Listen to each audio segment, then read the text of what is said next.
The dog was not barking for help. Ethan had not come looking for memories. He had enough of those. At 39, white-skinned, broad-shouldered, and quieter than most men his age, he ran a small garage outside town where engines made more sense than people. Machines did not ask why he never attended reunions. They did not notice the empty place. That was all he told himself. The manager, a tired man in a rain jacket, handed him the paper and said, "Unit 17 is yours. Clear it by Monday." Ethan nodded, waited for the last vehicle to leave, then walked down the narrow lane between storage buildings. The sky was the color of old tin.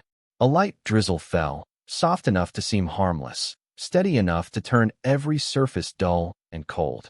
When he reached Unit 17, he stopped. Something moved behind the roll-up door. Not the scrape of shifting boxes. Not the skitter of rats. A slow sound. Fingernails or claws, dragging once against metal. Then silence. Ethan leaned closer. "Hello." The answer came as a breath. Thin. Alive. His hand tightened around the key. The lock opened with a stiff click, and the door rattled upward on its track, inch by inch, releasing a smell of dust, old cardboard, rust, and something warmer beneath it. In the dim light, a German shepherd stood in the center of the unit. Male, maybe 6 years old, sable coat tangled and dull, ribs faintly showing, ears upright despite exhaustion, amber eyes fixed on Ethan as if he had been expected.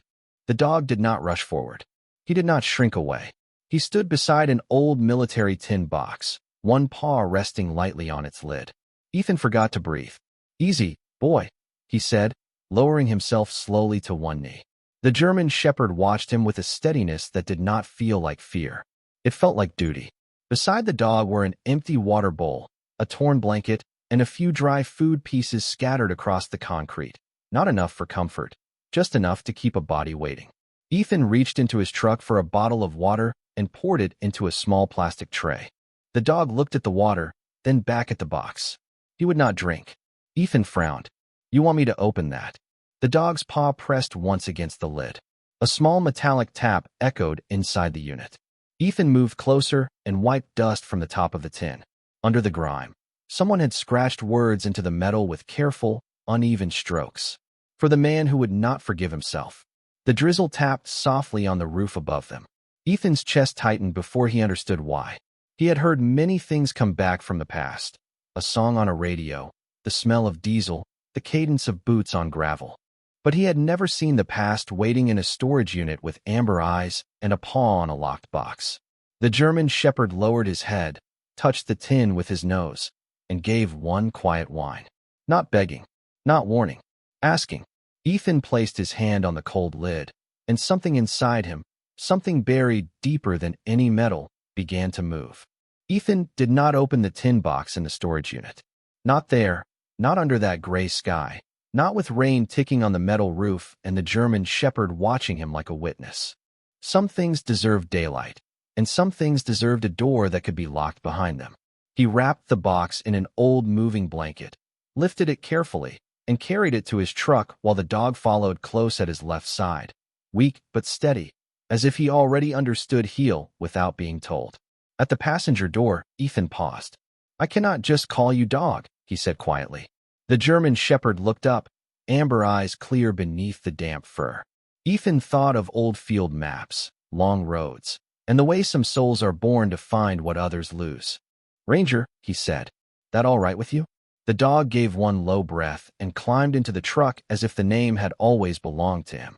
The drive back toward the Cape Fear River passed through wet streets, closed bait shops, and flat stretches of pine woods shining under the drizzle. Ranger sat upright beside the tin box, nose almost touching the blanket, refusing to sleep. Ethan kept both hands on the wheel. He had spent 12 years becoming a man who avoided ceremonies, avoided reunions, avoided the framed photographs old Marines liked to hang in clean hallways. His garage stood behind a small rented house on a quiet road, where the air smelled of motor oil, cut grass, and river water. There, engines came in broken and left running. That was enough. It had to be enough. Long ago, people had called him brave. A newspaper had printed his picture. A colonel had placed the Navy and Marine Corps medal into his hands before a room full of applause. Ethan remembered the weight of it, the polished metal cold against his palm, the ribbon bright as if color could make grief behave. But every cheer had sounded wrong because Corporal Daniel Hayes was not standing beside him. Daniel, with his easy grin and calm voice, the closest thing Ethan had ever had to a brother, had been the kind of man who could make a bad day feel survivable.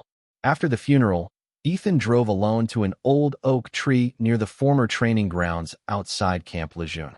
He dug a small hole in the damp earth, placed the metal inside a tin container, and covered it with soil. No prayer, no speech, just a young Marine kneeling in the dark, believing he was burying the lie that he deserved honor.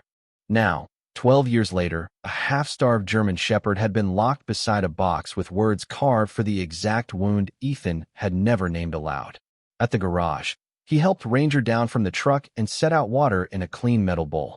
The dog drank this time, slowly, then ate a few careful bites of canned food from Ethan's hand. His trust arrived in pieces, each one quiet. Ethan towel-dried the sable coat, feeling the bones beneath the fur, the old strength hidden under hunger. "Who left you there, boy?" he whispered. Ranger looked past him to the workbench, where the wrapped tin box rested beneath a hanging shop light. Ethan followed his gaze. The garage seemed to hold its breath. Outside, rain slid from the roof in thin silver lines. Inside, the air smelled of oil, wet dog, and old metal. Ranger walked to the bench, sat down, and placed one paw against the lower cabinet. One tap, then another. Ethan stood very still. He had brought the past home, but the past was not waiting anymore. It was asking to be opened. Ethan stood before the workbench with the tin box beneath the shop light, and for a long moment, he could not make his hands obey him. Ranger sat at his side, quiet now, his damp sable coat drying in uneven waves, his amber eyes fixed on the box, as if he had carried it farther than miles. The garage outside Wilmington had always been Ethan's safe place, full of ordinary sounds that kept memory in its lane. The drip of rain from the gutters, the soft hum of the refrigerator in the corner, the distant rush of tires on the wet county road. But that night, everything seemed to wait for the click of a latch. Ethan pulled the blanket away. The scratched words stared back at him. For the man who would not forgive himself. He found the small clasp at the front and lifted it. The lid resisted, sealed by age, then opened with a dry metallic sigh. Inside lay a folded piece of Marine Corps uniform cloth, dark with time, but cleanly wrapped. On top of it rested a single dog tag, a faded photograph, and a medal whose ribbon had lost some color but none of its weight. Ethan did not touch the medal at first. He knew it before his fingers reached it. He knew the small crescent scratch on the back, the one Daniel Hayes had made by accident years ago when he tossed it onto a barracks table and said, "Even heroes drop things." Ethan had laughed then. He remembered laughing. The sound felt like it belonged to another man. He lifted the medal slowly, and the garage blurred at the edges. This was not a replacement. Not a copy. Not something bought online by a stranger with too much time and a cruel sense of mystery. This was the one he had buried beneath the old oak tree 12 years ago, the one he had covered with damp North Carolina soil, because he could not bear hearing people call him honorable while Daniel's chair stayed empty. Ranger leaned forward and sniffed the metal, then gently touched his nose to Ethan's wrist. The gesture broke something open without making a sound. Ethan set the metal down and picked up the dog tag. Daniel Hayes. The letters were shallow from wear, but clear enough to pull the air from his lungs. Beneath it was the photograph. He unfolded it carefully. 3 figures stood in the sun at Camp Lejeune. Ethan, younger and broad-smiling in a way he barely recognized. Daniel, one arm thrown loose around his shoulder, and between them a young German shepherd with bright eyes, sharp ears, and one small pale scar near the right ear. Ethan whispered the name before he meant to. Scout. Ranger's ears lifted. Ethan turned from the photograph to the dog beside him. His breath caught. Near Ranger's right ear, almost hidden under thick fur, was a small pale scar in the same place. Reason told him no. 12 years was too long. Scout had vanished after Daniel's death, and Ranger looked 6, maybe 7. Not the same dog. Impossible. But grief is strange. It makes impossible things knock politely before entering. Ranger rose, stepped closer, and placed one paw on the photograph, not covering Ethan or Daniel, but resting directly over the young German shepherd in the center. Ethan's throat tightened. "What are you trying to tell me?" he whispered. Outside, The rain eased, and through the open garage door came the smell of wet pine and river wind. At the bottom of the tin, beneath the folded cloth, Ethan noticed something else. A narrow envelope sealed in plastic. On the front, in handwriting he had not seen in 12 years, were 4 words that made his knees feel weak. Ethan, when you are ready. Ethan did not open the envelope that night. He placed it beside the metal on the workbench and stood over it until the shop light hummed above him like a tired insect. Ranger lay near the open garage door, his head on his paws, watching the wet road beyond the driveway. The rain had eased into mist, and the world outside looked rinsed clean, but Ethan felt no cleaner inside. Daniel's handwriting sat in front of him, patient and impossible. Ethan, when you are ready. He almost laughed at that, not because it was funny, but because Daniel had always known how to give an order without making it sound like one. Ready was a word Ethan had spent 12 years avoiding. He shut the tin box, but Ranger lifted his head at once. Not sharply, not with alarm, just enough to say the closing was not the end. Ethan rubbed a hand across his face. I know, he whispered. Not yet. By morning, Wilmington woke under low clouds and a pale strip of sunlight over the Cape Fear River. Ethan made coffee he barely drank, fed Ranger a careful breakfast, and drove back to the storage facility with the photograph sealed in a plastic sleeve on the passenger seat. Ranger rode beside him, steadier now, ears forward, no longer curled around hunger but around purpose. Unit 17 looked smaller in daylight. The manager was sweeping rainwater away from the office door when Ethan approached. Need something else? The man asked. Ethan held up the receipt. Who rented that unit before the auction? The manager frowned. Records were thin, paid through money orders. Name on file was Owen Parks, but the address came back empty years ago. Years? That unit was paid ahead. Every few months. Always cash or money order. Then payments stopped this spring. Ethan looked toward the row of blue doors. Was there a dog in there the whole time? The man's face changed. Shame, then confusion. No, sir. I swear. I never heard one until yesterday, and we do checks. Somebody must have put him there recently. Ranger stood beside Ethan, nose angled toward the office window. On the sill inside was a small security monitor. Ethan glanced at it. Cameras. The manager shifted. Most work. One near 17 has been acting up. How long? On and off. Usually during storms. Ethan said nothing. The man lowered his voice. There was an older fellow who used to come by sometimes. Tall, gray hair, walked with a cane. He never caused trouble. Left envelopes in the drop slot. Sometimes brought a grocery bag. Said he was checking on family things. Did he give a name? The manager thought for a moment. Hayes. I think. Walter Hayes. The name landed softer than Ethan expected, and somehow heavier. Daniel's father. Ethan had not seen Walter since the funeral, where the older man had hugged him with both arms and said nothing at all. Some grief does not need sentences. Ranger suddenly stepped forward and touched his nose to the plastic sleeve holding the photograph. Ethan pulled it out and showed it to the manager. This dog. Did the older man ever have one with him? The manager leaned in. Not that one. But he had a shepherd sometimes. Younger. Looked a lot like yours. Same eyes, maybe. Ranger gave a quiet breath and turned toward the truck, as if the conversation had given him what he came for. Ethan looked back at Unit 17, at the concrete floor where the tin box had waited, at the thin slice of darkness beneath the roll-up door. Someone had kept the past alive in there. Not perfectly, not safely, but deliberately. The dog had not been abandoned by accident. The metal had not returned by chance. Ethan folded the photograph and slipped it into his jacket. Where does Walter Hayes live? He asked. The manager hesitated, then pointed west toward the river road. Small white house past the old bait shop. Blue porch. If he is still there. Ethan nodded once. Ranger was already waiting by the passenger door, eyes fixed down the road, as if he had known the way all along. The road to Walter Hayes's house ran west along the Cape Fear River, where the morning mist clung low over the marsh grass, and the water moved slow and brown beneath a sky still undecided between rain and sun. Ethan drove with the window cracked, letting in the smell of wet pine, brackish river air, and distant wood smoke from houses tucked behind live oaks.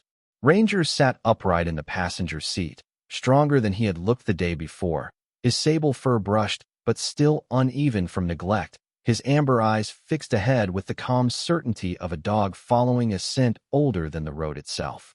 Ethan kept glancing at the envelope on the dashboard. Daniel's handwriting faced him through the clear plastic, for quiet words that seemed to breathe whenever the truck slowed. Ethan, when you are ready. He was not ready, but Ranger was. Past the old bait shop, just where the manager said it would be, stood a small white house with a blue porch, peeling paint, and wind chimes made from seashells tapping softly in the breeze. A folded American flag sat in a triangular case inside the front window. Beside the steps was an empty dog bowl, clean but weathered, as if someone had kept filling it long after the dog stopped coming home. Ethan parked by the mailbox and did not get out right away. His hands rested on the steering wheel.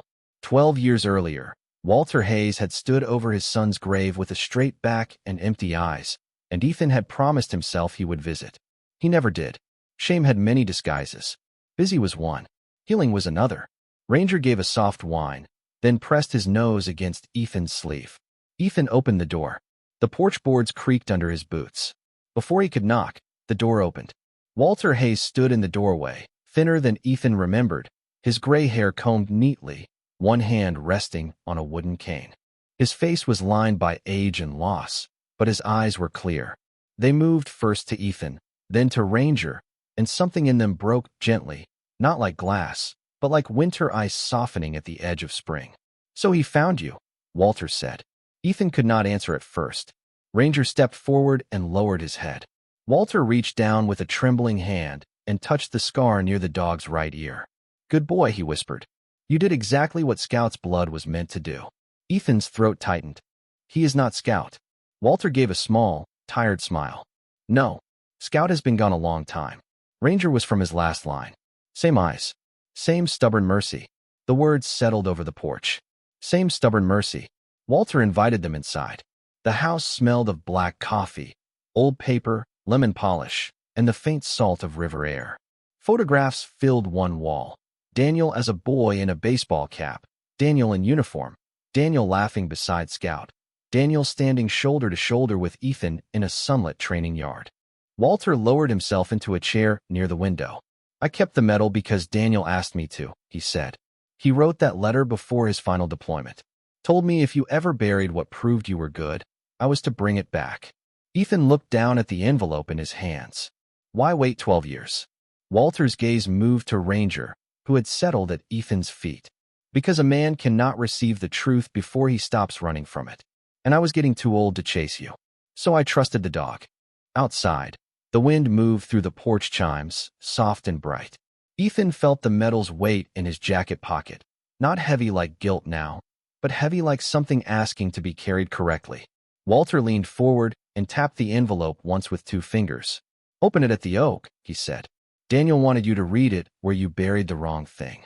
The old oak stood 40 miles north of Walter Hayes's porch, beyond a quiet service road near the edge of the former training grounds, where longleaf pines grew in rows, and the earth still remembered the footsteps of young Marines who had once believed time would make them unbreakable. Ethan parked beneath a gray afternoon sky with Ranger beside him, the envelope inside his jacket, the medal in his palm, and Walter's words following him like a lantern in fog. "Read it where you buried the wrong thing." The air smelled of damp soil, pine resin, and distant rain. For a while, Ethan could not move.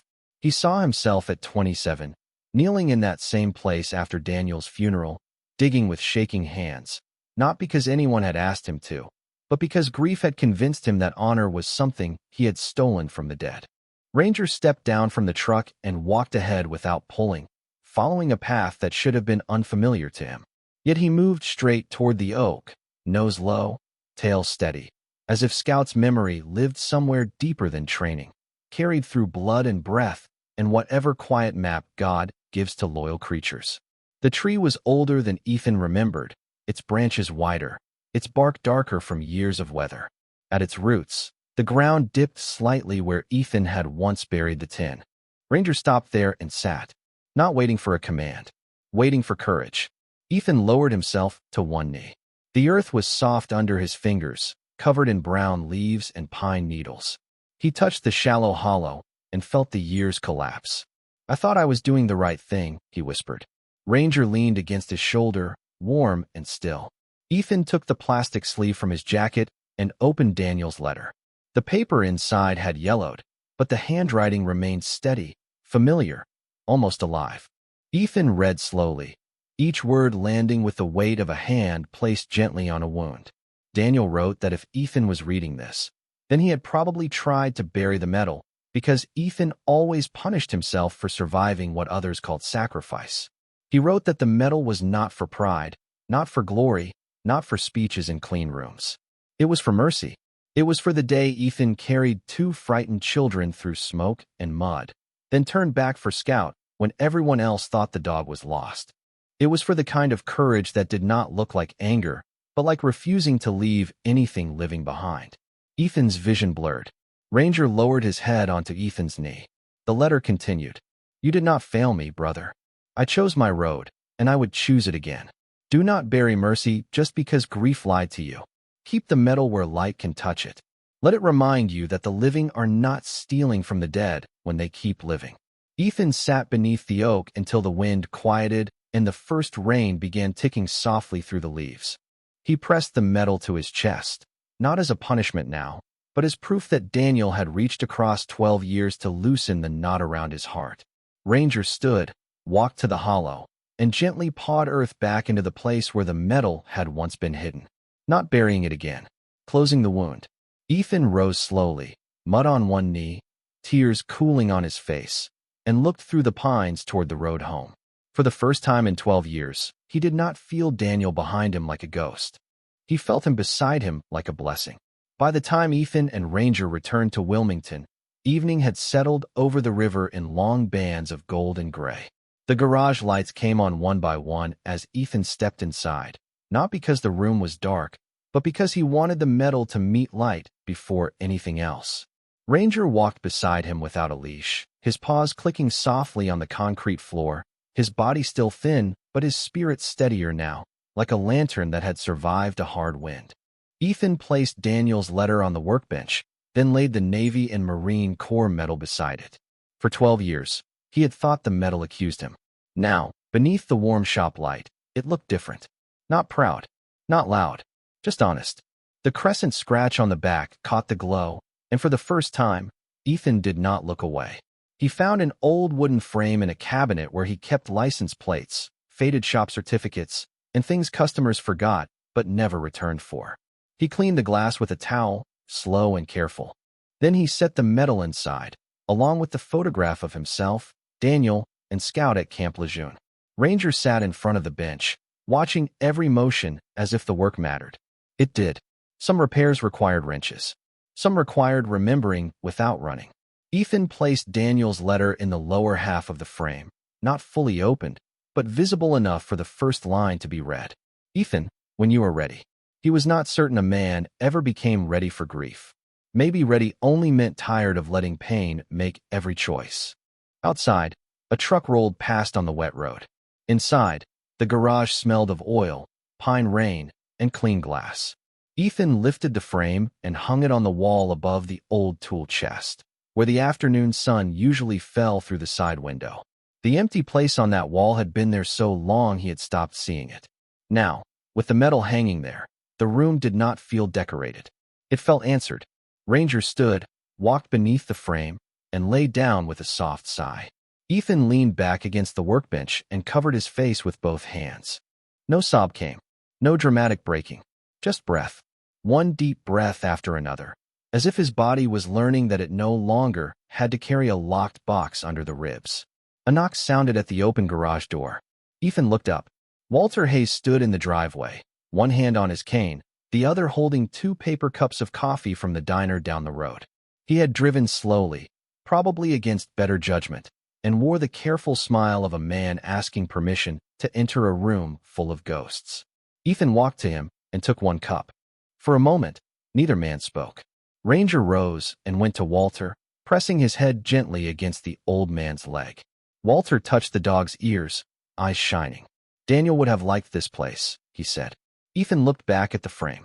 He would have complained about my tool organization. Walter gave a small laugh, fragile but real. It changed the air. They sat together in 2 folding chairs near the open bay, coffee warming their hands while evening settled across the shop. Walter told stories Ethan had never heard, small stories about Daniel as a boy, about Scout stealing socks, about a son who always brought home broken things because he believed someone should try to fix them.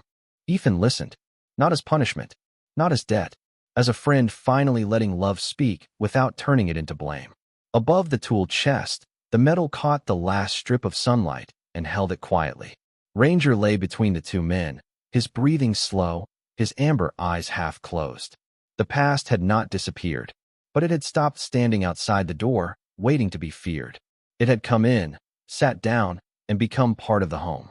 The next morning, Ethan woke before sunrise to the sound of Ranger moving through the house, not restless, not afraid, but purposeful in the quiet way that had become his language. The small rented place behind the garage was still dim, the windows pale with early light, the air carrying the smell of coffee grounds, old wood, and the river beyond the trees.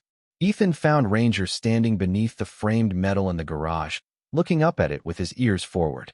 The shop was silent except for the soft hum of the refrigerator and the occasional drip of last night's rain from the roof edge. Walter had gone home late, leaving behind an empty coffee cup, a folded napkin, and a kind of peace Ethan had not known how to ask for.